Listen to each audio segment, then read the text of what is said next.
ನಮಸ್ಕಾರ. ಕರ್ನಾಟಕ ಇದೀನಾಗೆ ಸ್ವಾಗತ. ನಾನು ಲತಾ ಧರ್ಮರಾಜ್. ಈಗ ಹೆಡ್ಲೈನ್ಸ್. ವಿಧಾನಸಭೆಯಲ್ಲಿನ ವರ್ತನೆಗೆ ವಿರೋಧ ಪಕ್ಷದವರ ಪ್ರಚೋದನೆಯೇ ಕಾರಣ. ವೇದವತ್ ಕಾಮತ್ಗೆ ನಾನು ಆರ್ಎಸ್ಎಸ್ ಎಂದೇ ಕರೆಯುವುದು. ಆರ್ಎಸ್ಎಸ್ ಬಗ್ಗೆ ನಾನು ಮಾತನಾಡಿಲ್ಲ. ಶಾಸಕ ಶಿವಲಿಂಗೇಗೌಡ ಸ್ಪಷ್ಟನೆ. ಸ್ಥಳೀಯ ಶಾಸಕರ ನಿಧಿಯಿಂದ ವಾಹನ ಹಸ್ತಾಂತರ. ಪೊಲೀಸ್ ಇಲಾಖೆಗೆ 2 ಬೊಲೆರೋ ವಾಹನ. ಶಾಸಕ ಸ್ವರೂಪ್ ಪ್ರಕಾಶ್ರಿಂದ ವಾಹನ ಕೊಡುಗೆ. ಈಜಲು ಹೋದ ಯುವಕ ನೀರು ಪಾಲು. ಅಡ್ಲಿಮನೆ ನಿವಾಸಿ ಪ್ರಜ್ವಲ್ ಮೃತ ದುರ್ದೈವಿ. ಪೆನ್ಷನ್ ಮೊಹಲ್ಲಾ ಪೊಲೀಸ್ ಠಾಣೆಯಲ್ಲಿ ಪ್ರಕರಣ ದಾಖಲು.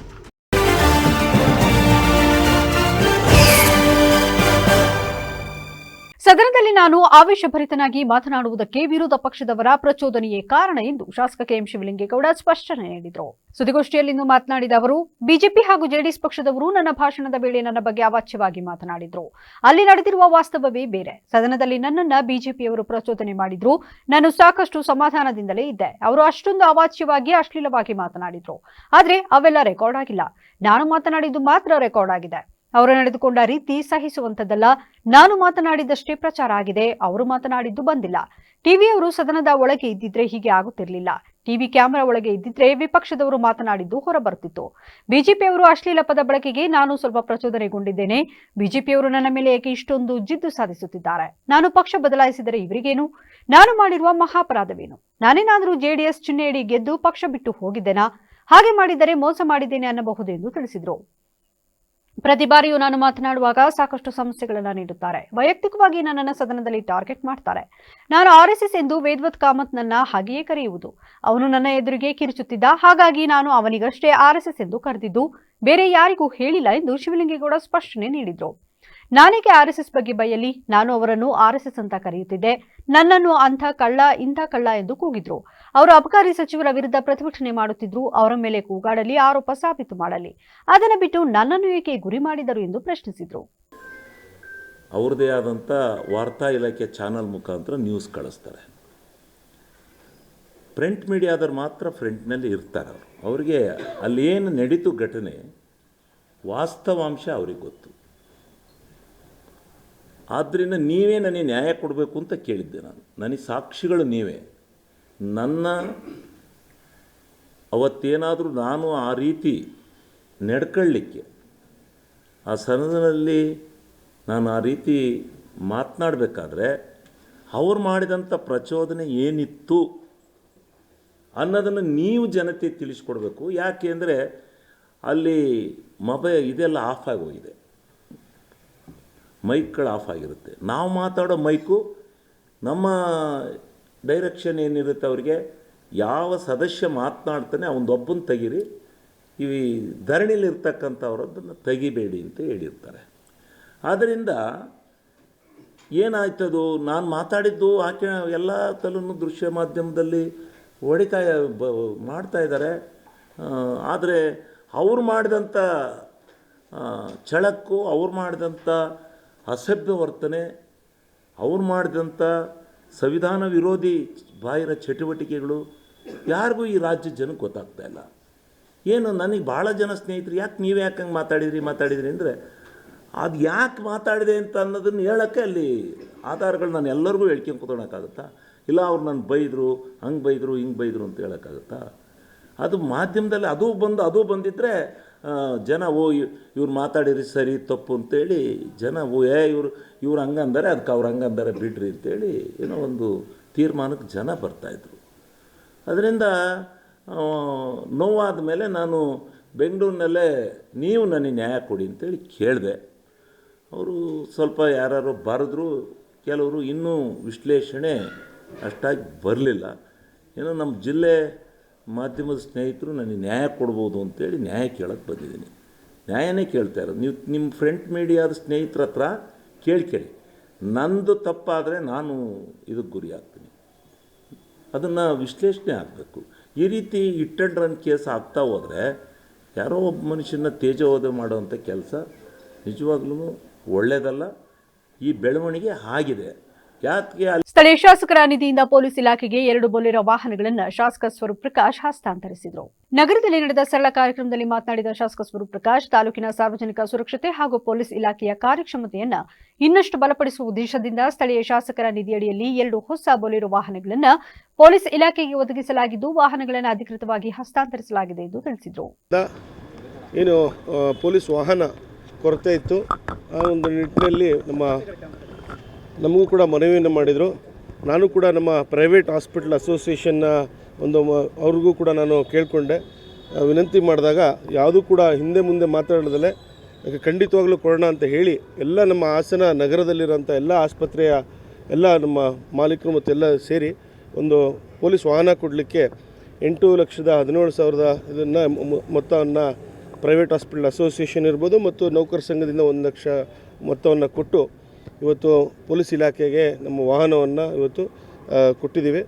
ನಾನು ಈ ಸಂದರ್ಭದಲ್ಲಿ ಎಲ್ಲ ನಮ್ಮ ಪ್ರೈವೇಟ್ ಹಾಸ್ಪಿಟಲ್ ಅಸೋಸಿಯೇಷನ್ ಎಲ್ಲ ಡಾಕ್ಟರ್ಗಳಿಗೆ ಈ ಸಂದರ್ಭದಲ್ಲಿ ನಾನು ಶುಭಾಶಯಗಳನ್ನ ಕೋರ್ತಿದ್ದೆ ಮತ್ತು ಧನ್ಯವಾದಗಳನ್ನು ಕೂಡ ಕೋರ್ತೇನೆ. ಇನ್ನು ಮುಂದೆನೂ ಕೂಡ ನನ್ನ ಒಂದು ಶಾಸಕರ ನಿಧಿಯಲ್ಲಿ 2 ವಾಹನ ಮತ್ತು ಹೂಡಾದಿಂದ 1 ವಾಹನ, ಒಟ್ಟು ಹಾಸನ ನಗರಕ್ಕೆ ಪೊಲೀಸ್ ಇಲಾಖೆಗೆ ಒಳ್ಳೆಯದಾಗಲಿ, ಅವರು ಕೂಡ ಒಂದು ಉತ್ತಮವಾದ ಕೆಲಸಗಳನ್ನ ಮಾಡ್ತಾ ಇದ್ದಾರೆ. ನಗರದ ಹೊರವಲಯದ ಉದ್ದೂರು ಕೆರೆಯಲ್ಲಿ ಈಜಲು ಹೋದ ಯುವಕನೊಬ್ಬ ನೀರಿನಲ್ಲಿ ಮುಳುಗಿ ಸಾವನ್ನಪ್ಪಿರುವ ಘಟನೆ ಇಂದು ನಡೆದಿದೆ. ಹಾಸನ ನಗರದ ಅಡ್ಲಿಮನೆ ನಿವಾಸಿ ಪ್ರಜ್ವಲ್ ಮೃತಪಟ್ಟ ದುರ್ದೈವಿ. ಈತ ನಗರದ ಖಾಸಗಿ ಕಾಲೇಜಿನಲ್ಲಿ ಕಾಮರ್ಸ್ ವಿಭಾಗದಲ್ಲಿ ವ್ಯಾಸಂಗ ಮಾಡುತ್ತಿದ್ದ ಎನ್ನಲಾಗಿದೆ. ಇಂದು ಪ್ರಜ್ವಲ್ ತನ್ನ 4 ಸ್ನೇಹಿತರೊಂದಿಗೆ ಸೇರಿ ರಿಂಗ್ ರಸ್ತೆ ಬಳಿ ಇರುವ ಡಾಲರ್ಸ್ ರೆಸಿಡೆನ್ಸಿ ಲೇಔಟ್ ಹಿಂಭಾಗದ ಉದ್ದೂರು ಕೆರೆಗೆ ಈಜಲು ಹೋಗಿದ್ದರು. 5 ಸ್ನೇಹಿತರ ಪೈಕಿ 2 ನೀರಿಗೆ ಇಳಿದಿದ್ದಾರೆ. ಈ ಸಂದರ್ಭದಲ್ಲಿ ಈಜುತ್ತಿದ್ದ ಪ್ರಜ್ವಲ್ ಆಕಸ್ಮಿಕವಾಗಿ ನಿಯಂತ್ರಣ ತಪ್ಪಿ ಕೆರೆಯಲ್ಲಿ ಮುಳುಗಿದ್ದಾನೆ. ಪೊಲೀಸರು ಮತ್ತು ಸ್ಥಳೀಯರ ನೆರವಿನಿಂದ ಮೃತದೇಹವನ್ನು ಹೊರತೆಗೆಯಲಾಗಿದೆ. ಮೃತನ ಕುಟುಂಬಸ್ಥರ ಆಕ್ರಂದನ ಮುಗಿಲು ಮುಟ್ಟಿದೆ. ಈ ಕುರಿತು ಹಾಸನ ನಗರ ಪೆನ್ಷನ್ ಮೊಹಲಾ ಪೊಲೀಸ್ ಠಾಣೆಯಲ್ಲಿ ಪ್ರಕರಣ ದಾಖಲಾಗಿದೆ. ಹಾಸನ ನಗರದ ಹೊರವಲಿದಿರುವಂತಹ ಉದ್ದೂರು ಹೊಣೆಯಲ್ಲಿ ನಗರದ ಖಾಸಗಿ ಶಾಲೆಯ ವಿದ್ಯಾರ್ಥಿ ಸಾವನ್ನಪ್ಪಿರುವಂಥದ್ದು. ಈ ಬಗ್ಗೆ ಪ್ರತ್ಯಕ್ಷದರ್ಶಿ ಏನು ಹೇಳ್ತಾರೆ, ಏನಾಯಿತು ಘಟನೆ, ಎಷ್ಟೊತ್ತಿಗಾಯಿತು? ಸರ್, ನಾವಿಲ್ಲೆಲ್ಲರೂ ಫೋಟೋ ಶೂಟಿಂಗ್ ಅಂತ ಬಂದಿದ್ವಿ. ಫೋಟೋ ಶೂಟಿಗೆ ಬಂದಿದ್ದಾಗ ಅವನೇನು ಮಾಡ್ದ, ವಾಶ್ರೂಮಿಗೆ ಅಂತ ಬಂದಾಗ ಅವ್ನು ಕೆರೆ ಒಳಗಡೆ ಇಳಿದ್ಬಿಟ್ಟವನೆ. ಏನಕ್ಕೆ ಇಳಿದೆ ಅಂದರೆ ಅವ್ನು ಈಜು ಹೊಡೆಯೋಕ್ಕೆ ಒಂದು ಜೋಶಲ್ಲಿ ಅಂತ ಇಳಿದ್ಬಿಟ್ಟವನೆ. ಇಳಿದಾಗ ಅವನು ಒಳಗೋಗಿ ಮುಳುಗ್ದಾಗ ಕಿರ್ಚಿದ ತಕ್ಷಣ ನಾವೆಲ್ಲರೂ ಬಂದು ನೋಡೋಷ್ಟೊತ್ತಿಗೆ ಅವ್ನು ಒಳಗಡೆ ಮುಳುಗೋಗಿದ್ದ. ಇಷ್ಟೇ ಆಗಿದ್ದು, ನಾವು ಬಂದು ನೋಡೋಷ್ಟೊತ್ತಿಗೆ ಅವ್ನು ಮುಳುಗೋಗಿದ್ದ. ಕೂಕಂಡ್ರ ಅಥವಾ ಏನಾಯಿತು? ಕೂಕಂಡ್ರ ಅಥವಾ ಮತ್ತೆ ಪ್ರತಿಕ್ರಿಯೆ ಕೊಟ್ಟು ಅಂದರೆ ಸ್ಟಾರ್ಟಿಂಗ್ ಒಂದ್ಸರಿ ಕೂಗ್ದ, ಅದೊಂದು ಕೇಳಿಸ್ತು ನಮಗೆ. ಅದಾದಮೇಲೆ ನಾವೆಲ್ಲರೂ ಬಂದು ನೋಡೋಷ್ಟೊತ್ತಿಗೆ ಅವನೇನು ಕಾಣಿಸ್ಲಿಲ್ಲ. ಬೇಲೂರು ತಾಲೂಕು ಕಚೇರಿ ಸಭಾಂಗಣದಲ್ಲಿ ಹಮ್ಮಿಕೊಂಡ ತಾಲೂಕು ಮಟ್ಟದ ಜನಸ್ಪಂದನ ಸಭೆಯನ್ನು ಹಾಸನ ಜಿಲ್ಲಾಧಿಕಾರಿ ಕೆಎಸ್ ಲತಾ ಕುಮಾರಿ ಅಧ್ಯಕ್ಷತೆಯಲ್ಲಿ ನಡೆಸಲಾಯಿತು. ತಾಲೂಕು ಕಚೇರಿ ಸಭಾಂಗಣದಲ್ಲಿ ನಡೆದ ಜನಸ್ಪಂದನ ಸಭೆಯಲ್ಲಿನ ವಿವಿಧ ಸಮಸ್ಯೆಗಳನ್ನು ಒಳಗೊಂಡ 150ಕ್ಕೂ ಅಧಿಕ ಅರ್ಜಿಗಳು ಬಂದಿದ್ದು, ಹೆಚ್ಚು ಕಂದಾಯ ಇಲಾಖೆ ಅರ್ಜಿಗಳನ್ನು ಪರಿಶೀಲನೆ ನಡೆಸಲಾಯಿತು. ಹೊಲಕ್ಕೆ ತೆರಳುವ ದಾರಿ ಸಮಸ್ಯೆ, ಸರ್ಕಾರಿ ಆಸ್ತಿ ಒತ್ತುವರಿ, ಕೆರೆಕಟ್ಟೆಗಳ ಒತ್ತುವರಿ, ರುದ್ರಭೂಮಿ ಸಮಸ್ಯೆ, ಮಾಶಾಸನ, ಸರ್ವೆ ಸಮಸ್ಯೆ, ಮಕ್ಕಳಿಂದ ಅನ್ಯಾಯ ಹೀಗೆ ನಾನಾ ಸಮಸ್ಯೆಗಳನ್ನು ಹೊತ್ತ ಸಾರ್ವಜನಿಕರು ಜಿಲ್ಲಾಧಿಕಾರಿ ಕೆಎಸ್ ಲತಾ ಕುಮಾರಿ ಅವರನ್ನ ಖುದ್ದು ಭೇಟಿ ನಡೆಸಿ ಪರಿಹಾರಕ್ಕೆ ಮನವಿ ಮಾಡಿದರು. ಬಳಿಕ ಪುರಸಭಾ ವ್ಯಾಪ್ತಿಯ ಕೆಲ ವಾರ್ಡಿನಲ್ಲಿ ಕೊಳಚೆ ಪ್ರದೇಶದಿಂದ ಜನರ ಆರೋಗ್ಯದ ಮೇಲೆ ಕೆಟ್ಟ ಪರಿಣಾಮ ಉಂಟಾಗುತ್ತಿದೆ, ಶೀಘ್ರವೇ ಸರಿಪಡಿಸುವಂತೆ ಪುರಸಭಾ ಮುಖ್ಯಾಧಿಕಾರಿಗಳಿಗೆ ತಾಕೀತು ಮಾಡಿದರು. ನಾನು ಕೂಡ ತಾಲೂಕು ಮಟ್ಟದ ಜನಸ್ಪಂದನ ಸಭೆಯಲ್ಲಿ ಭಾಗವಹಿಸುತ್ತವೆ ಎಂದು ಅವರು, ಹೆಚ್ಚಾಗಿ ಕಂದಾಯ ಇಲಾಖೆಗೆ ಸಂಬಂಧಪಟ್ಟ ಅರ್ಜಿಗಳು ಬಂದಿವೆ, ಕಂದಾಯದ ಅರ್ಜಿಗಳು ತ್ವರಿತವಾಗಿ ವಿಲೇವಾರಿ ನಡೆಸಬೇಕು ಎಂದು ಈಗಾಗಲೇ ಅಧಿಕಾರಿಗಳಿಗೆ ತಿಳಿಸಲಾಗಿದೆ. ಇನ್ನು ಅಧಿಕಾರಿಗಳ ವಿಳಂಬ ಮತ್ತು ನಿರ್ಲಕ್ಷ್ಯದಿಂದ ಸಾರ್ವಜನಿಕರು ಅಲೆಯುವಂತೆ ಮಾಡಿದರೆ ಅಂತಹವರ ವಿರುದ್ಧ ಕ್ರಮ ಕೈಗೊಳ್ಳಲಾಗುತ್ತದೆ ಎಂದು ಎಚ್ಚರಿಕೆ ನೀಡಿದರು. ಸ್ಮಶಾನಕ್ಕೆ ರಿಸರ್ವ್ ಮಾಡಿ ಅದು ಇದೆ ಮೇಡಮ್. ಎಲ್ಲಿ sir first is that one, second is reserving land for ಸ್ಮಶಾನ, third one is converting this one for ಸ್ಟೇಜಲ್ಲಿ ಮಾಡಬೇಕು. ನೀವು ಮೊದಲೇ ಇದೆಲ್ಲ ಮಾಡಿದರೆ you are ignoring those 2 parts, ಅದು ಇಶ್ಯೂ ಆಗ್ತದೆ. Got my point? ಅವಾಗ ಯಾರು ಈ ಥರ ತಪ್ಪುಗಳು ಮಾಡಿ ನೋಡಿ, ಇನ್ನು ಮುಂದೆ ಯಾರು ಹಾಗೆ ಮಾಡಬಾರ್ದು. ಸ್ಮಶಾನ ಭೂಮಿ they have to keep it for ಸ್ಮಶಾನ. ಅವರು ಬಳಕೆ ಮಾಡೋದಕ್ಕಿಂತ ಮುಂಚೆ ಸರ್ಕಾರದ ಪರ್ಮಿಷನ್ ತೊಗೊಳ್ಬೇಕಾಗಿತ್ತು, ಡಿ ಸಿ ಅವರ ಪರ್ಮಿಷನ್ ತೊಗೊಳ್ಬೇಕಾಗಿತ್ತು, tahsildar should have taken that permission, ಅಥವಾ ತಹಸೀಲ್ದಾರ್ ಪರ್ಮಿಷನ್ ತೊಗೊಂಡು ಇವಾಗ ಮಾಡಬೇಕಾಗಿತ್ತು. ಅದು ತಪ್ಪು ಆಗಿದೆ ಇಲ್ಲ, ಆಗಿದೆ ತಪ್ಪು ಆಗಿದ್ದಾನೆ ಇಲ್ಲ, ಯಾರು ಆಗಿದ್ದಾನೆ ಇಲ್ಲ, ತಪ್ಪು. ಈಗ ನಾವು ಸ್ಮಶಾನಕ್ಕೆ ಅಂತ ಇಟ್ಟಿನ ಭೂಮಿಯನ್ನು ನೀವು ನಿಮ್ಮ ಇಷ್ಟವನ್ನಾಗಿ ಯಾರು ಬಳಕೆ ಮಾಡಲಿಕ್ಕೆ ಪರ್ಮಿಷನ್ ಕೊಟ್ಟಿದ್ದು? ಮೊದಲನೇದಾಗಿ ಯಾರು ಕೊಟ್ಟರು ನಿಮಗೆ? ಏನು ಬೇಕಿರೋ ಮಾಡ್ತೀರಿ ಕೆರೆ ಭೂಮಿ, ಸ್ಮಶಾನ ಭೂಮಿ ಅಂದರೆ. ಇವಾಗಲ್ಲ, 30 ವರ್ಷದ ಹಿಂದೆನೇ ಆಗಿದ್ರು ಸಹ ತಪ್ಪು ತಪ್ಪಿದೆ. ಅದಕ್ಕೆ ಅವರಿಗೆ ಒಂದು ಕಮಿಟಿ ಮಾಡಿದ್ವಿ ಆಯಿತಾ, ಒಂದು ಭೂಮಿ ಎಲ್ಲ PDO ಎಲ್ಲ ಒಂದು ರಿಪೋರ್ಟ್ ಅನ್ನು ರೆಡಿ ಮಾಡಿದ್ವಿ. ಅದಾಗಿ ಏನಾಯಿತು ಅಂತ ಅದೆಲ್ಲ ರಿಪೋರ್ಟ್ ಕೊಟ್ಟಿದ್ರು. ಇನ್ವೆಸ್ಟಿಗೇಷನ್ ರಿಪೋರ್ಟ್ ಕೊಡಬೇಕು. ಅವ್ರಿಗೆ ಯಾರು ಕೊಟ್ಟಿದ್ದಾರೆ ಅವ್ರಿಗೆ ಪನಿಷ್ಮೆಂಟ್ ಆಗಬೇಕು, ಆಯ್ತಾ? ಅಥವಾ ಏನಾಗ್ತದೋ ಅದು ಎರಡನೇ ವಿಷಯ. ಎರಡನೇದಾಗಿ ಈ ಗ್ರಾಮಕ್ಕೆ ಮೊದಲು ಸ್ಮಶಾನ. ಈ ಸಂದರ್ಭದಲ್ಲಿ ಹಾಸನ ಉಪವಿಭಾಗಾಧಿಕಾರಿ ಮಂಜುನಾಥ್, ಭೂಪರಿವರ್ತನಾ ಜಿಲ್ಲಾ ಸಹಾಯಕ ಅಧಿಕಾರಿ ಹೇಮಲತಾ, ಅರಸಕೆರೆ ಡಿವೈಎಸ್ಪಿ ಗೋಪಿ, ತಹಶೀಲ್ದಾರ್ ಶ್ರೀಧರ್ ಕಂಕನವಾಡಿ, ವೃತ್ತ ನಿರೀಕ್ಷಕ ರೇವಣ್ಣ ಸೇರಿದಂತೆ ವಿವಿಧ ಇಲಾಖೆಯ ಅಧಿಕಾರಿಗಳು ಹಾಜರಿದ್ದರು. ಸುಮಾರು 7 ಎಕರೆಯಲ್ಲಿ ಬೆಳೆದ ಬಿದಿರು ಆಕಸ್ಮಿಕ ಬೆಂಕಿಗಾಹುತಿಗಾಗಿ ಸಂಪೂರ್ಣ ಸುಟ್ಟು ಭಸ್ಮವಾಗಿದ್ದು, ಸೂಕ್ತ ಪರಿಹಾರಕ್ಕೆ ಕಲ್ಲಹಳ್ಳಿ ಗ್ರಾಮದ ರೈತ ಮಂಜುನಾಥ್ ಮನವಿ ಮಾಡಿದ್ದಾರೆ. ಸುದ್ದಿಗೋಷ್ಠಿಯಲ್ಲಿಂದು ಮಾತನಾಡಿದ ಅವರು, ಕಲ್ಲಹಳ್ಳಿ ಗ್ರಾಮದ ಸರ್ವೆ ನಂಬರ್ 163, 221, 222 ಹಾಗೂ 204ನೇ ಜಮೀನಿನಲ್ಲಿ 13,400 ಬಿದಿರು ಸಸಿಗಳನ್ನು ನಾಟಿ ಮಾಡಿದ್ದು, ಪ್ರತಿ ಗಿಡಕ್ಕೂ ಹನಿ ನೀರಾವರಿ ಮಾಡಿದ್ದೆ. ಅಲ್ಲದೆ 3 ರೀತಿಯಲ್ಲಿಯೂ ನೀರಾವರಿ ವ್ಯವಸ್ಥೆಯನ್ನ ಹೊಂದಿದ್ದು, ಪ್ರತಿ ಜಾಗಕ್ಕೂ ವಾರಕ್ಕೆ 1 ಸಲದಂತೆ ನೀರಾವರಿ ವ್ಯವಸ್ಥೆ ಮಾಡಿರುತ್ತೇನೆ. ಭೂಮಿಯ ಸುತ್ತ ಹೊರಗಿನಿಂದಿರುವ ಬರುವ ಆಕಸ್ಮಿಕ ಬೆಂಕಿಯನ್ನು ತಡೆಯುವ ಸಲುವಾಗಿ ಬೆಂಕಿದಾರಿಯೂ ಮಾಡಿರುತ್ತೇನೆ. ಇದಾಗಿಯೂ ಆಕಸ್ಮಿಕ ಬೆಂಕಿ ತಗುಲಿ 7 ಎಕರೆ ಬಿದಿರು ಮತ್ತು 6,000 ಗಿಡಗಳು ಎಲ್ಲವೂ ಸುಟ್ಟು ಭಸ್ಮವಾಗಿವೆ. ಸುಮಾರು 35 ಲಕ್ಷ ಮೌಲ್ಯದ ಬಿದಿರು ನಾಶವಾಗಿದ್ದು, ದಯಮಾಡಿ ಸಂಬಂಧಪಟ್ಟ ಅಧಿಕಾರಿಗಳು ನನಗೆ ಸೂಕ್ತ ಪರಿಹಾರವನ್ನು ನೀಡಬೇಕು ಎಂದು ತಿಳಿಸಿದರು. ನಾಟಿ ಮಾಡಿದ್ದೆ 13,400 ಗಿಡ ನಾಟಿ ಮಾಡಿದ್ದೆ. ಒಂದು ಎಕರೆಯಷ್ಟು ಜನದು ಜಾಗ ಏನಾಗಿದೆ, ಬಾವಿಗಳಾಗಿದೆ. ತಿರುಗಾಡಕ್ಕೆ ಒಂದು ಅರ್ಧ ಎಕರೆ ಜಾಗ ಬಿಟ್ಟು ನಾವು ಉಳಿದಷ್ಟು ಜಾಗಕ್ಕೂ 13,400 ಗಿಡ ನಾಟಿ ಮಾಡಿದ್ದೆ. ಅದರಲ್ಲಿ 95% ನಂದು ಗಿಡ ಎಲ್ಲ ಕೂತಿತ್ತು. ನಾನೀಗ 5 ವರ್ಷದಿಂದನೂ ಅಷ್ಟಕ್ಕೂ ನೀರಾವರಿ ವ್ಯವಸ್ಥೆ ಮಾಡ್ಕೊಂಡಿದ್ದೀನಿ. ಪ್ರತಿ ವರ್ಷ ಈ ಕಾಫಿ ತೋಟಗಳಲ್ಲಿ ಮಾಡೋ ಹಾಗೆ, ಕಾಡಲ್ಲಿ ಮಾಡೋ ಹಾಗೆ ಬೆಂಕಿ ದಾರಿ ಮಾಡಿಸ್ತೀನಿ. ಅಷ್ಟು ಮಾಡ್ಕೊಂಡು ಮತ್ತು ವಾರಕ್ಕೊಂದು ಸರಿ ಡ್ರಿಪ್ ಇರಿಗೇಷನ್ ವ್ಯವಸ್ಥೆಯಲ್ಲಿ ನೀರು ಕೊಡ್ತೀನಿ. ಬ್ಯಾಂಬೂಸಾ ಬೊಲ್ಕುವಾ ಟಿಶ್ಯೂ ಕಲ್ಚರ್. ಅದೇನಾಗಿದೆ ಅಂತಂದರೆ, ಇವತ್ತು ನೀರು ಹೊಡೆದ್ರೂ ಕೂಡ ನಾನು ಅದು ಮೇಲ್ಗಡೆ ಸ್ಪ್ರಿಂಕ್ಲಿಂಗ್ ಹೊಡೆದ್ರೂ ಕೂಡ ಬೆಳಗ್ಗೆ 11 ಗಂಟೆವರೆಗೂ ಒಣಕೊಂಡ್ರೆ 11:30 ಬೆಂಕಿ ಕೊಟ್ಟರೆ ಬೆಂಕಿ ಹೇಳುತ್ತೆ. ಬೆಂಕಿ ಬಿದ್ದೇ ಬೀಳುತ್ತೆ. ಪ್ರತಿದಿನ ಅದ್ರದ್ದು ಎಲೆ ಬೀಳುತ್ತೆ ಬಿದಿರ್ದು. ಒಂದಿನ ಬೀಳಲ್ಲ, ಒಂದಿನ ಗುಡಿಸ್ಬಿಡ್ಬೋದು, ಕ್ಲೀನ್ ಮಾಡ್ಬೋದು ಅನ್ನೋಕ್ಕಾಗಲ್ಲ. ಈ ಬೇಸಿಗೆ ಶುರುವಾಯಿತು ಅಂತಂದರೆ ಜನವರಿಯಿಂದ ಹಿಡಿದು ಏಪ್ರಿಲ್ ಮೇವರೆಗೂ 3 ತಿಂಗಳು ಸಂಪೂರ್ಣ ಎಲೆಲ್ಲ ಉದುರೋಗುತ್ತೆ. ಪೀಕ್ ಸೀಸನ್ ಈಗ ಅದು ಎಲೆಲ್ಲ ಉದುರು ಮುಗಿಯಕ್ಕೆ ಬಂದಿರೋ ಸೀಸನ್ನು. ಇಂಥ ಟೈಮಲ್ಲಿ ಅಷ್ಟೆಲ್ಲ ವ್ಯವಸ್ಥೆ ಇದ್ದರೂ ಕೂಡ ಆಕಸ್ಮಿಕ ಬೆಂಕಿ ಅದೇನು ಉಚಿತವಾಗಿ ಆನ್ಲೈನ್ ಹಾಗೂ ಆಫ್ಲೈನ್ ಮೂಲಕ ಕಾರ್ಯಾಗಾರವನ್ನು ಆಯೋಜಿಸಲು ಪ್ರಯತ್ನಿಸುತ್ತೇನೆ ಎಂದು ನ್ಯಾಯಮೂರ್ತಿ ಎಚ್ಪಿ ಸಂದೇಶ್ ತಿಳಿಸಿದ್ದಾರೆ. ರಾಜ್ಯ ವಕೀಲರ ಪರಿಷತ್, ಜಿಲ್ಲಾ ವಕೀಲರ ಸಂಘ, ಜಿಲ್ಲಾ ಕಾನೂನು ಸೇವೆಗಳ ಪ್ರಾಧಿಕಾರದ ವತಿಯಿಂದ ಫೆಬ್ರವರಿ 7ರಿಂದ 10ರವರೆಗೆ ನಡೆಯುವ ಕಾನೂನು ಕಾರ್ಯಾಗಾರವನ್ನು ಉದ್ಘಾಟಿಸಿ ಮಾತನಾಡಿದ ಅವರು, ಕಾನೂನು ವಿದ್ಯಾರ್ಥಿಗಳು ಸೇರಿದಂತೆ ಗ್ರಾಮೀಣ ಪ್ರತಿಭೆಗಳಿಗೆ ಹೆಚ್ಚಿನ ಒತ್ತು ನೀಡುವ ಉದ್ದೇಶದಿಂದ ಈ ಕಾರ್ಯಾಗಾರವನ್ನು ಆಯೋಜಿಸಲಾಗುವುದು. ಕಾನೂನಿನ ಬಗ್ಗೆ ಪ್ರತಿಯೊಬ್ಬರಲ್ಲಿಯೂ ಮಾಹಿತಿ ಇರಬೇಕು ಎಂದು ತಿಳಿಸಿದರು. ಜೂನಿಯರ್ ಡಿವಿಷನ್ ನನಗೆ ಹೈಕೋರ್ಟ್ ಜಡ್ಜ್ ಮಾಡಂತ ಕೆಪಾಸಿಟಿ ಇಲ್ಲ. ಬೇರೆಯವ್ರನ್ನ ಡಿಸ್ಟ್ರಿಕ್ಟ್ ಜಡ್ಜ್ ಆಗಿ ಸೆಲೆಕ್ಟ್ ಮಾಡಿದ್ರೆ ಅವ್ರು ಹೈಕೋರ್ಟ್ ಜಡ್ಜ್ಗಳಾಗ್ತಾರೆ. ಆದ್ರೆ ಡೈರೆಕ್ಟ್ ಹೈಕೋರ್ಟ್ ಜಡ್ಜ್ ಮಾಡ್ತಕ್ಕಂಥ ಕೆಪಾಸಿಟಿ ನನಗಿಲ್ಲ. ಯಾಕೆಂದ್ರೆ ನಾನು ಇದುವರೆಗೂ ನನ್ನ ಜೀವನದಲ್ಲಿ ಯಾವ ಪೊಲಿಟಿಷಿಯನ್ನೇ ಆಗಲಿ, ಯಾರೇ ಹೈಯರ್ ಜಡ್ಜ್ಗಳಿಗೆ ಆಗಲಿ ಮಸ್ಕ ಹೊಡ್ಕೊಂಡು ನಾನು ಯಾರ ಮನೆ ಬಾಗ್ಲಿಗೂ ಹೋಗಿಲ್ಲ. ಅದಕ್ಕೆ ನಾನು ಹೇಳ್ತಾ ಇದ್ದೇನೆ, ಡೈರೆಕ್ಟ್ ಹೈಕೋರ್ಟ್ ಜಡ್ಜ್ ಮಾಡಕ್ ಆಗದೆ ಇದ್ರು ಕೂಡ ಡಿಸ್ಟ್ರಿಕ್ಟ್ ಜುಡಿಷಿಯರಿನ ಸದೃಢಗೊಳಿಸಬೇಕು ಅಂತ ಹೇಳಿ ನನ್ನದೇ ಆದ ಒಂದು ಅಕಾಡೆಮಿ ಮಾಡಬೇಕು ಅಂತಿದ್ದೇನೆ. ಜೂನಿಯರ್ ಡಿವಿಷನ್ ಯಾರು ಎಕ್ಸಾಮ್ ತಗೊಳ್ತಾರೋ ಅಂತವರಿಗೆ ಒಂದು ಅಕಾಡೆಮಿ, ಡೈರೆಕ್ಟ್ ಡಿಸ್ಟ್ರಿಕ್ಟ್ ಜಡ್ಜ್ಗಳಿಗೆ ಯಾರು ಇರ್ತಾರೋ ಆ ಅಕಾಡೆಮಿಯಲ್ಲಿ ಟ್ರೈನ್ ಮಾಡ್ತಕ್ಕಂಥ ಕೆಲಸವನ್ನು ಮಾಡಬೇಕು ಅಂತ ಹೇಳಿ ಇದ್ದೇನೆ. ಜೊತೆಗೆ ಈಗ ಒಂದು ಹೊಸ ಜಡ್ಜ್ಮೆಂಟ್ ಬಂದ ಮೇಲೆ, ಸುಪ್ರೀಂ ಕೋರ್ಟ್ ಜಡ್ಜ್ಮೆಂಟ್ ಬಂದ ಮೇಲೆ ಮುನ್ಸಿಫ್ಗಳು 3 years ಆದ್ಮೇಲೆ ಸಿವಿಲ್ ಜಡ್ಜ್ ಸೀನಿಯರ್ಗೆ ಎಕ್ಸಾಮ್ ತಗೋಬಹುದು. ಸರ್ವಿಸ್ ಕ್ಯಾಂಡಿಡೇಟ್ಸ್ ಅಂತ ಒಂದಿದೆ. ನೆಕ್ಸ್ಟ್ ಮತ್ತೆ ಸಿವಿಲ್ ಜಡ್ಜ್. ಇದೇ ವೇಳೆ ನ್ಯಾಯಾಧೀಶಿ ಹೇಮಾವತಿ, ದಾಕ್ಷಾಯಿಣಿ, ಪ್ರವೀಣ್ ಗೌಡ, ಗಿರೀಶ್, ಶ್ವೇತಾ, ರವಿಶಂಕರ್ ಹಾಜರಿದ್ದರು. ಚನ್ನರಾಯಪಟ್ಟಣ ತಾಲೂಕು ಪರಿಶಿಷ್ಟ ಜಾತಿ ಮತ್ತು ಪರಿಶಿಷ್ಟ ಪಂಗಡಗಳ ಕುಂದುಕೊರತೆಯನ್ನು ಚರ್ಚಿಸಲು ನೋಂದಾಯಿತ ಸಂಘಗಳ ಸದಸ್ಯರುಗಳು ಸಭೆಗೆ ಆಗಮಿಸಬೇಕು ಎಂದು ಶಾಸಕ ಸಿಎನ್ ಬಾಲಕೃಷ್ಣ ತಿಳಿಸಿದ್ದಾರೆ. ತಾಲೂಕು ಕಚೇರಿಯಲ್ಲಿ ನಡೆದಂತಹ ತಾಲೂಕು ಹೊಸ ಜಾತಿ ಮತ್ತು ಪರಿಶಿಷ್ಟ ಪಂಗಡಗಳ ಕುಂದುಕೊರತೆ ವಿಷಯಗಳನ್ನು ಚರ್ಚಿಸಲು ಇಂದು ವಿವಿಧ ಇಲಾಖೆಯ ಅಧಿಕಾರಿಗಳೊಂದಿಗೆ ಸಭೆ ಕರೆಯಲಾಗಿತ್ತು. ಈ ಸಭೆಯಲ್ಲಿ ಕೆಲ ಪರಿಶಿಷ್ಟ ಜಾತಿ ಮತ್ತು ಪರಿಶಿಷ್ಟ ಪಂಗಡಗಳ ನೋಂದಾಯಿತ ಸಂಘ ಸಂಸ್ಥೆಯ ಸದಸ್ಯರುಗಳು ಹೊರತುಪಡಿಸಿ ಬೇರೆಯವರು ಸಭೆಗೆ ಆಗಮಿಸಿ ಸಭೆಯಲ್ಲಿ ಅನವಶ್ಯಕವಾಗಿ ಕೆಲವು ವಿಷಯಗಳನ್ನು ಚರ್ಚಿಸಿ ಸಭೆಯ ಸಮಯವನ್ನು ಹಾಳು ಮಾಡುತ್ತಿರುವುದು ಸರಿಯಲ್ಲ. 7 ಸಂಘಗಳ 2 ಸದಸ್ಯರಂತೆ ಸಭೆಗೆ ಆಗಮಿಸಿ ಸಭೆಯಲ್ಲಿ ಚರ್ಚಿಸುವುದು ಸೂಕ್ತವಾಗಿದೆ ಹಾಗೂ ತಾಲೂಕು ಕಚೇರಿ ಆವರಣದಲ್ಲಿ ಕೆಲ ಮಧ್ಯವರ್ತಿಗಳು ದಾಖಲಾತಿ ಕೊಠಡಿಯಲ್ಲಿ ಇರುವುದು ಕೆಲ ಸದಸ್ಯರುಗಳು ಆರೋಪಿಸಿದ್ದಾರೆ.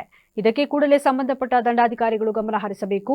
ಇಲ್ಲದೆ ಹೋದಲ್ಲಿ ಪಕ್ಷದಲ್ಲಿ ಏನಾದರೂ ಅನಾಹುತ ಉಂಟಾದಲ್ಲಿ ಅದಕ್ಕೆ ನೀರಾವಣೆಗಾರಿಕೆಯನ್ನ ಸಂಬಂಧಪಟ್ಟ ಅಧಿಕಾರಿಗಳೇ ಬರುವ ಪರಿಸ್ಥಿತಿ ಎದುರಾಗುವುದು ಎಂದರು.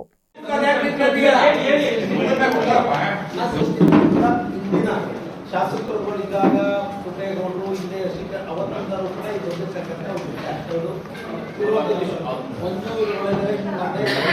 ಸಂಪುಟದಲ್ಲಿ ಕೂಡ ಚರ್ಚೆ ಆಗಲಿ.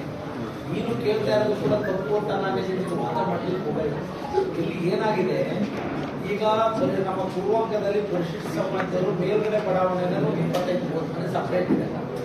ಮೊದಲೈದು ನೀವು ಪೂರ್ವದಲ್ಲಿದ್ದಂಥ ಜಾಗದಲ್ಲಿ ನೀವು 10 ಮನೆ ಇವ್ರ ಅವ್ವಹಾಲ ಏನು ಅಂದರೆ ನಮ್ಮ ಮನೆಯಲ್ಲಿ 2 ಕುಟುಂಬಗಳಿದ್ದಾವೆ. ನಮಗೆ ಸರಿಯಾದ ಕುಟುಂಬ ಇದು ಎರಡು ವಾಸ್ತವದ ಹೇಳುವುದಕ್ಕಿಂತ ಮುಂದೆ ವಿಚಾರ. ಅವ್ರಿಗೆ ಒಂದು ಹೆಚ್ಚುವರಿ ಹಕ್ಕುಪತ್ರಗಳು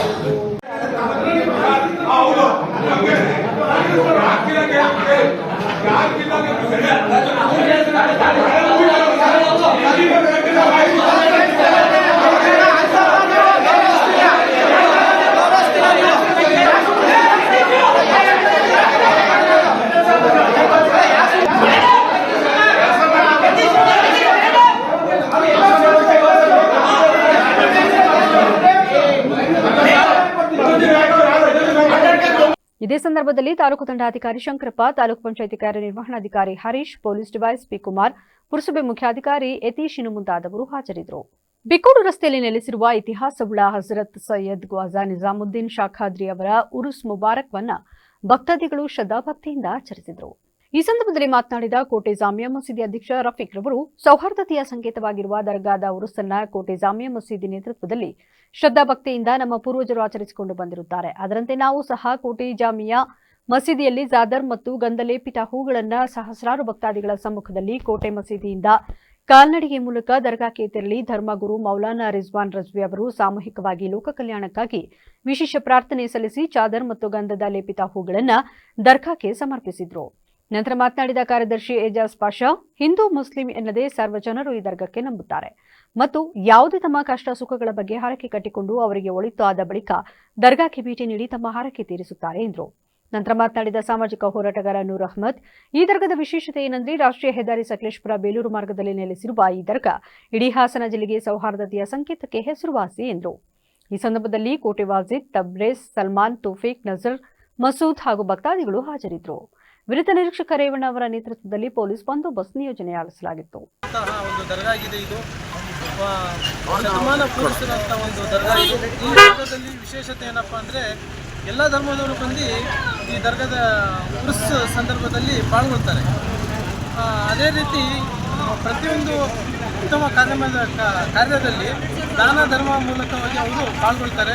ಅವರು ಬಹಳ ಒಂದು ಶಕ್ತಿಯುತವಾದಂಥ ಹಜರತ್ ಖ್ವಾಜಾ ನಿಜಾಮುದ್ದೀನ್ ಖಾದ್ರಿರವರ ಇದು ದರ್ಗಾವಾಗಿದೆ. ಐತಿಹಾಸಿಕವಾದಂಥ ದರ್ಗಾ ಇದು. ಸುಮಾರು ಒಂದು ಶತಮಾನ ಅಂದರೆ ಒಂದು 100 ವರ್ಷಕ್ಕಿಂತ ಮೇಲ್ಪಟ್ಟಂಥ ದರ್ಗಾ ಇದು. 900 ವರ್ಷ ಇತಿಹಾಸವುಳ್ಳ ದರ್ಗಾ ಇದು. ಈ ಬಿಕೋಡ್ ರಸ್ತೆಯಲ್ಲಿರುವಂಥ ದರ್ಗಾದಲ್ಲಿ ಹಾದು ಹೋಗುವ ಪ್ರಾಣಿಕರು ಪ್ರತಿಯೊಬ್ಬರೂ ಸಹ ಇಲ್ಲಿಗೆ ಭೇಟಿ ನೀಡ್ತಾರೆ. ಅವರು ಏನೇ ಒಂದು ಕಷ್ಟ ಸುಖಗಳು ಇದ್ದರೂ ಸಹ ಇಲ್ಲಿ ಬಂದು ಅವರು ಬೇಡಿಕೊಂಡು ಹಾಗೂ ಕಷ್ಟ ಸುಖಗಳನ್ನು ಸುಖವಾಗಿ ಪರಿವರ್ತನೆ ಆದಮೇಲೆ ಇಲ್ಲಿಗೆ ಭೇಟಿ ನೀಡಿ ಹರಕೆಗಳನ್ನು ತೀರಿಸುವಂಥ ನಿರ್ದೇಶನಗಳಿದೆ. ಹಾಗಾಗಿ ಈ ಹಜರತ್ ಖ್ವಾಜಾ ನಿಜಾಮುದ್ದೀನ್ ದರ್ಗಾದ ಬಾಬರವರು ಈ ಲೋಕ ಕಲ್ಯಾಣಕ್ಕಾಗಿ ವಿಶೇಷವಾಗಿ ಸಂಜೆನ ಒಂದು ಪ್ರಾರ್ಥನೆ ಕೋಟೆ ಜಾಮಿಯಾ ಮಸೀದಿಯ ನೇತೃತ್ವದಲ್ಲಿ ಒಂದು ಪ್ರಾರ್ಥನೆ ಇಟ್ಕೊಂಡಿದ್ದಾರೆ ಲೋಕ ಕಲ್ಯಾಣಕ್ಕಾಗಿ. ಅದೇ ರೀತಿ ಸರ್ವರಿಗೂ ಸಮಪಾಲು ಸರ್ವರಿಗೂ ಸಮಬಾಲು ಅನ್ನೋಂಗೆ ಭಗವಂತ ಅಲ್ಲ ಎಲ್ಲರಿಗೂ ಸಹ ಉತ್ತಮ ರೀತಿಯಲ್ಲಿ ಒಂದು ಮಳೆ ಬೆಳೆ ಇರ್ಬೋದು ಸಾಗಲಿ ಅಂತ ಈ ಸಂದರ್ಭದಲ್ಲಿ ಹೇಳ್ತಾ ಎಲ್ಲರಿಗೂ ಬರುವಂಥ ಭಕ್ತಾದಿಗಳಿಗೆ ಕೋಟೆ ಜಾಮಿಯಾ ಮಸೀದಿ ವತಿಯಿಂದ ಧನ್ಯವಾದಗಳನ್ನು ಸಲ್ಲಿಸುತ್ತೇವೆ. ಅದೇ ರೀತಿ ಈ ಉರುಸ್ ಕಾರ್ಯಕ್ರಮದಲ್ಲಿ ಎಲ್ಲ ಯುವಕರು ಬಹಳ ಕಷ್ಟಪಟ್ಟು ಸುಮಾರು 1 ತಿಂಗಳಿನಿಂದ ಸತತವಾಗಿ ಉತ್ತಮವಾಗಿ ಕಾರ್ಯನಿರ್ವಹಿಸ್ತಿದ್ದಾರೆ. ಅಧ್ಯಕ್ಷರು ಮತ್ತು ಕಾರ್ಯದರ್ಶಿ ಎಲ್ಲರಿಗೂ ಸಹ ನಮ್ಮ ಮುಸ್ಲಿಂ ಬಾಂಧವರ ವತಿಯಿಂದ ಧನ್ಯವಾದ. ಹಿಂದೂ ಸಮಾಜದ ಸದೃಢತೆಗಾಗಿ ಹಿಂದೂ ಸಮಾಜೋತ್ಸವ ಮತ್ತು ಶೋಭಾಯಾತ್ರೆಯನ್ನು ಆಯೋಜಿಸಲಾಗಿದೆ ಎಂದು ವಕೀಲ ವಿಜಯ್ ಕುಮಾರ್ ತಿಳಿಸಿದ್ದಾರೆ. ನಗರದ ಸುಬೇದಾರ್ ನಾಗೇಶ್ ವೃತ್ತದಿಂದ ಪ್ರಾರಂಭವಾದ ಈ ಸಮಾಜೋತ್ಸವವು ರಾಷ್ಟ್ರೀಯ ಸೇವಾ ಸಂಘಕ್ಕೆ 100 ವರ್ಷವಾಗಿರುವ ಕಾರಣ ಹಾಗೂ ಹಿಂದೂ ಸಮಾಜದ ಸದೃಢತೆಗಾಗಿ ಸಮಾರಂಭವನ್ನು ನಡೆಸಲಾಗುತ್ತಿದೆ ಎಂದು ತಿಳಿಸಿದರು. ನಾನು ವಿಜಯ್ ಕುಮಾರ್, ಲಾಯರ್, ವಕೀಲರು. ಇವತ್ತು ಹಿಂದೂ ಸಮಾಜೋತ್ಸವದ ಶೋಭಾಯಾತ್ರೆ ನಡೀತಾ ಇದೆ. ಈ ಶೋಭಾಯಾತ್ರೆ ಸುಬೇದಾರ್ ಸರ್ಕಲ್ನಿಂದ ಈ ದಾಸರ ಕಪ್ಲವರು ನಡೀತಾ ಇದೆ. ಇವತ್ತು ರಾಷ್ಟ್ರೀಯ ಸ್ವಯಂ ಸೇವಕ ಸಂಘಕ್ಕೆ 100 ವರ್ಷ ಆಗಿರೋ ಕಾರಣ ಎಲ್ಲ ಹಿಂದೂಗಳು ಅದರ ನೆನಪಲ್ಲಿ ಹಿಂದೂ ಸಂಘಟನೆ, ಸಮಾಜ ಜಾಗೃತಿ ಮತ್ತು ಕಾನೂನು ಪರಿಪಾಲನೆ ಮಾಡುವ ದೃಷ್ಟಿಯಿಂದ ಈ ಕಾರ್ಯಕ್ರಮಗಳನ್ನು ಹಿಂದೂ ಸಮಾಜದ ಸದೃಢತೆಗಾಗಿ ಈ ಕಾರ್ಯಕ್ರಮನ ಮಾಡ್ತಾ ಇದ್ದಾರೆ. ಇಲ್ಲಿ ಹಿಂದೂ ಸಮಾಜೋತ್ಸವದ ಶೋಭಾಯಾತ್ರೆ ಮತ್ತು ಕಾರ್ಯಕ್ರಮದಲ್ಲಿ ಸ್ವಾಮೀಜಿ ಭಾಗವಹಿಸಿ ಸಮಾಜ ಜಾಗೃತಿಯ ಬಗ್ಗೆ ಭಾಷಣ ನಡೆಯುತ್ತೆ. ಚನ್ನರಾಯಪಟ್ಟಣದಲ್ಲಿ ಹಿಂದೂ ಸಂಗಮ ರಾಮೋತ್ಸವ ಬೃಹತ್ ಶೋಭಾಯಾತ್ರೆ ಕಾರ್ಯಕ್ರಮವು ಅದ್ದೂರಿಯಿಂದ ಜರುಗಿತು. ಪಟ್ಟಣದ ಗ್ರಾಮದೇವತೆ ಶ್ರೀ ಒಳಗೇರಮ್ಮ ದೇವಿಗೆ ಬೆಳಿಗ್ಗೆ ಅಭಿಷೇಕ ಹಾಗೂ ಸಹಸ್ರನಾಮಾರ್ಚನೆ ಹಾಗೂ ರಾಮ ಹೋಮ ಇವುಗಳನ್ನು ನೆರವೇರಿಸಿ ರಾಷ್ಟ್ರದ ಹಾಗೂ ನಾಡಿನ ಜನತೆಗೆ ಸಮಸ್ತ ಹಿಂದೂ ಜನತೆಗೆ ಒಳ್ಳೆಯದಾಗಲಿ ಹಾಗೂ ರಾಜ್ಯದಲ್ಲಿ ಮತ್ತು ರಾಷ್ಟ್ರದಲ್ಲಿ ಉತ್ತಮ ಮಳೆ ಬೆಳೆಯಾಗಲಿ ಎಂದು ಹಾರೈಸಿ ಈ ರಾಮೋತ್ಸವಕ್ಕೆ ಚಾಲನೆ ನೀಡಲಾಯಿತು. ನಂತರ ಒಳಗೇರಮ್ಮ ದೇವಸ್ಥಾನ ಮುಂಭಾಗದಿಂದ ಮೆರವಣಿಗೆಯು ಬಾಗೂರು ರಸ್ತೆ ಮುಖಾಂತರ ಗೂರ್ನಹಳ್ಳಿ ಮುಖ್ಯ ರಸ್ತೆಯಲ್ಲಿ ಕೆಆರ್ ಸರ್ಕಲ್ ಹಾಗೂ ಪಟ್ಟಣದ ಪ್ರಮುಖ ಬೀದಿಗಳಲ್ಲಿ ರಾಮೋತ್ಸವ ಕಾರ್ಯಕ್ರಮವು ಅದ್ದೂರಿಯಾಗಿ ಜರುಗಿತು. ಕಾರ್ಯಕ್ರಮದ ರೂವಾರಿಗಳಾದ ಬಿಜೆಪಿ ಮುಖಂಡ ಚಿದಾನಂದ, ಜಗದೀಶ್, ಮನೋಹರ್, ಶಂಕರ್ ಇನ್ನು ಮುಂತಾದವರು ಹಿಂದೂಪರ ಸಂಘಟನೆಗಳ ಕಾರ್ಯಕರ್ತರು ಕಾರ್ಯಕ್ರಮದಲ್ಲಿ ಹಾಜರಿದ್ದರು. ತಬ್ಲಿಗಿ ಇಸ್ಲಾಮವನ್ನ ಹಮ್ಮಿಕೊಂಡು ನಮ್ಮ ತಾಲೂಕಿನ ಹಿರಿಮೆಯನ್ನ ಹೆಚ್ಚಿಸಿರುವ ಮುಸ್ಲಿಂ ಬಾಂಧವರಿಗೆ ಶಾಸಕನಾಗಿ ನಾನು ತುಂಬ ಹೃದಯದ ಅಭಿನಂದನೆಯನ್ನು ಸಲ್ಲಿಸುತ್ತೇನೆ ಎಂದು ಶಾಸಕ ಎ ಮಂಜು ತಿಳಿಸಿದರು. ಅರಕಲಗೂಡು ತಾಲೂಕಿನ ಎಲ್ಲ ಮುಸ್ಲಿಂ ಬಾಂಧವರು ಪಟ್ಟಣದಲ್ಲಿ ಹಮ್ಮಿಕೊಂಡಿದ್ದ ತಬ್ಲಿಗಿ ಇಸ್ಲಾಮ ಕಾರ್ಯಕ್ರಮದಲ್ಲಿ ಭಾಗವಹಿಸಿ ಮಾತನಾಡಿದ ಶಾಸಕರು, ಕಾರ್ಯಕ್ರಮವು ಅಚ್ಚುಕಟ್ಟಾಗಿ ನಡೆಯಲು ಸಹಕಾರ ನೀಡಿದ ಎಲ್ಲ ಯುವಕರಿಗೂ ಸಾರ್ವಜನಿಕರಿಗೂ ಇದೇ ಸಂದರ್ಭದಲ್ಲಿ ಅಭಿನಂದನೆ ತಿಳಿಸಿ, ಹಾಸನ ಜಿಲ್ಲಾ ಮಟ್ಟದ ಮುಸ್ಲಿಂ ಬಾಂಧವರ ತಬ್ಲಿಗಿ ಇಸ್ಲಾಮ ಕಾರ್ಯಕ್ರಮ ಪಟ್ಟಣದಲ್ಲಿ ಈ ವರ್ಷ ವಿಜೃಂಭಣೆಯಿಂದ ನಡೆದಿದ್ದು, ಜಿಲ್ಲೆಯ ಎಲ್ಲಾ ತಾಲೂಕಿನ ಮುಸ್ಲಿಂ ಬಾಂಧವರು ಭಾಗವಹಿಸಿ ಕಾರ್ಯಕ್ರಮ ಯಶಸ್ವಿಯಾಗಿರುವುದು ತುಂಬಾ ಸಂತಸದ ವಿಷಯ ಎಂದು ತಿಳಿಸಿದರು. ಇದು 6ನೇ ತಾರೀಕು ಅರಕಲಗೂಡಿನಲ್ಲಿ ತಬ್ಲಿಗಿ ಇಸ್ಲಾಮ ಒಂದು ಸಮಾವೇಶನ ಮಾಡಿರ್ತಕ್ಕಂಥದ್ದು ನನಗೆ ಮತ್ತು ವೈಯಕ್ತಿಕವಾಗಿ ತಾಲೂಕಿಗೆ ಒಂದು ಗೌರವವನ್ನು ತಂದುಕೊಟ್ಟಿದ್ದಾರೆ. ಅವ್ರಿಗೆ ನಾನು ವೈಯಕ್ತಿಕವಾಗಿ ಶುಭವನ್ನು ಕೋರ್ತಾ ಇದ್ದೀನಿ. ಅಚ್ಚುಕಟ್ಟಾಗಿ ವ್ಯವಸ್ಥಿತವಾಗಿ ಮಾಡಿ ತಾಲೂಕಿನ ಹಿರಿಮೆಯನ್ನು ಒಂದು ಹೆಚ್ಚಿದ್ದಾರೆ ತಾಲೂಕಿಗೆ. ನಾನು ನನ್ನ ಸ್ನೇಹಿತರಿಗೆಲ್ಲರಿಗೂ ಕೂಡ ಇದರ ಶುಭಾಶಯಗಳನ್ನು ಈ ಸಂದರ್ಭದಲ್ಲಿ ಕೋರ್ತೀನಿ. Thank you.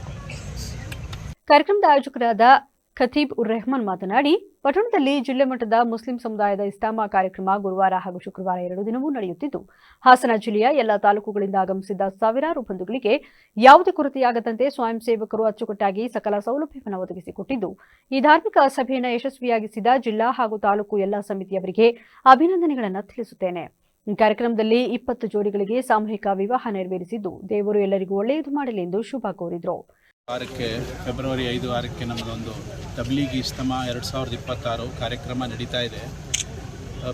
ನಮ್ಮ ಪೂರ್ತಿ ಹಾಸನ ಜಿಲ್ಲೆಯಿಂದ ಮುಸ್ಲಿಂ ಬಾಂಧವರು ಹಾಗೂ ಎಲ್ಲ ಸಮಾಜದವರು ಇಲ್ಲಿ ಬಂದು ನಮ್ಮ ಈ ಒಂದು ವಾತಾವರಣವನ್ನು ನೋಡಿ ಭಾಳ ಖುಷಿಯಾಗಿ ಹೋಗಿದ್ದಾರೆ. ಜೊತೆಯಲ್ಲಿ ನಮ್ಮ ಜನಪ್ರಿಯ ಶಾಸಕರಾದಂತಹ ಎ ಮಂಜಣ್ಣನವರು ಬಂದಿದ್ದಾರೆ ಇವತ್ತು ಇಲ್ಲಿಗೆ. ನಮಗೆ ಬಹಳ ಸಂತೋಷವಾದಂಥ ಒಂದು ಸುದ್ದಿ ಇದು. ಇದ್ರ ಜೊತೆ ಎಲ್ಲ ನಾಯಕರುಗಳು ನಿಮಗೆ ಇಲ್ಲಿ ಬಂದು ನಮಗೆಲ್ಲ ಶುಭವನ್ನು ಹಾರೈಸಿ ಹೋಗ್ತಾ ಇದ್ದಾರೆ. ನಾವಿದಕ್ಕೆ ಅವರ ಜೊತೆ ಎಲ್ಲ ಭಾಳ ಆಭಾರವಾಗಿರ್ತೀವಿ. ಏನು ಈ ಕಾರ್ಯಕ್ರಮ ಮಾಡ್ತಾ ಇದ್ದೀವೋ ಇದರಲ್ಲಿ ನಮ್ಮ ಪೊಲೀಸ್ ಇಲಾಖೆಯವರು ನಮಗೆ ಬಹಳ ಸಹಕರಿಸಿದ್ದಾರೆ. ಮತ್ತು ಅದ್ರ ಜೊತೆಯಾಗಿ ನಾವು ನಮ್ಮ ಒಂದು ಈ ಏನು ತಬ್ಲಿಗಿ ಇಜ್ತಿಮಾ ಮಾಡ್ತಾ ಇದ್ದೀವೋ ಈ ಕಾರ್ಯಕ್ರಮದಲ್ಲಿ ನಮ್ಮಲ್ಲೇ ಹುಡುಗರು ಯಂಗ್ಸ್ಟರ್ಸ್ ಏನಿದ್ದಾರೋ ಅವರು ಖುದ್ದಾಗಿ ಪಾರ್ಕಿಂಗ್ ಆಗಲಿ. ಧಾರ್ಮಿಕ ಕಾರ್ಯಕ್ರಮದಲ್ಲಿ ಜಬೀವುಲ್ಲಾ ಅಧ್ಯಕ್ಷರು, ತಾಲೂಕು ಜೆಡಿಎಸ್ ಅಲ್ಪಸಂಖ್ಯಾತರ ಘಟಕ ಅಲಿಂ ಪಾಷಾ, ಪಟ್ಟಣ ಪಂಚಾಯಿತಿ ಮಾಜಿ ಸದಸ್ಯ ಅಬ್ದುಲ್ ಫಾಸಿದ್, ಪಟ್ಟಣ ಪಂಚಾಯಿತಿ ಮಾಜಿ ಅಧ್ಯಕ್ಷ ಸಲೀಂ ಮೊಹಮ್ಮದ್, ಇಮ್ರಾನ್ ಮುಫ್ತಾಕ್, ತಾಜಿಂ ಪಾಷಾ ಇತರರು ಹಾಜರಿದ್ದರು. ಚಾಮರಾಜನಗರ ಜಿಲ್ಲೆಯ ಹನೂರು ತಾಲೂಕಿನ ಹನೂರು ಪಟ್ಟಣದಲ್ಲಿ ಸುಮಾರು 20 ಕೋಟಿ ಅಂದಾಜು ವೆಚ್ಚದಲ್ಲಿ 50 ಹಾಸಿಗೆಯುಳ್ಳ ಆಸ್ಪತ್ರೆ ಕಟ್ಟಡ ನಿರ್ಮಾಣ ಕಾಮಗಾರಿಗೆ ಹನೂರು ವಿಧಾನಸಭಾ ಕ್ಷೇತ್ರದ ಶಾಸಕ ಎಂಆರ್ ಮಂಜುನಾಥ್ ಭೂಮಿ ಪೂಜೆ ನೆರವೇರಿಸಿದ್ದಾರೆ. ನಂತರ ಆಯೋಜಿಸಲಾಗಿದ್ದ ವೇದಿಕೆಯ ಕಾರ್ಯಕ್ರಮವನ್ನು ಜ್ಯೋತಿ ಬೆಳಗುವುದರ ಮೂಲಕ ಹನೂರು ಕ್ಷೇತ್ರದ ಶಾಸಕ ಎಂಆರ್ ಮಂಜುನಾಥ್ ರವರು ನೆರವೇರಿಸಿ ಮಾತನಾಡಿ, ಹನೂರು ತಾಲೂಕಿನ ಜನತೆಗೆ ಇಂದು ಒಂದು ಶುಭ ದಿನ ಎಂದು ಹೇಳುತ್ತೇನೆ. ರಾಜ್ಯದಲ್ಲಿಯೇ ಅತ್ಯಂತ ವಿಸ್ತೀರ್ಣ ಹೊಂದಿರುವ 3ನೇ ಕ್ಷೇತ್ರ ನಮ್ಮ ಹನೂರು. ಆರೋಗ್ಯ ವ್ಯವಸ್ಥೆಯಲ್ಲಿ ಹನೂರು ಜನರು ವಂಚಿತರಾಗಿದ್ರು. ಮಹದೇಶ್ವರ ಬೆಟ್ಟದಲ್ಲಿ ಸಚಿವ ಸಂಪುಟ ನಡೆದ ಪ್ರತಿಫಲವಾಗಿ ನಮ್ಮ ಹನೂರು ಕ್ಷೇತ್ರಕ್ಕೆ 20 ಕೋಟಿ ಅನುದಾನ ದೊರಕಿದೆ ಎಂದು ತಿಳಿಸಿದರು.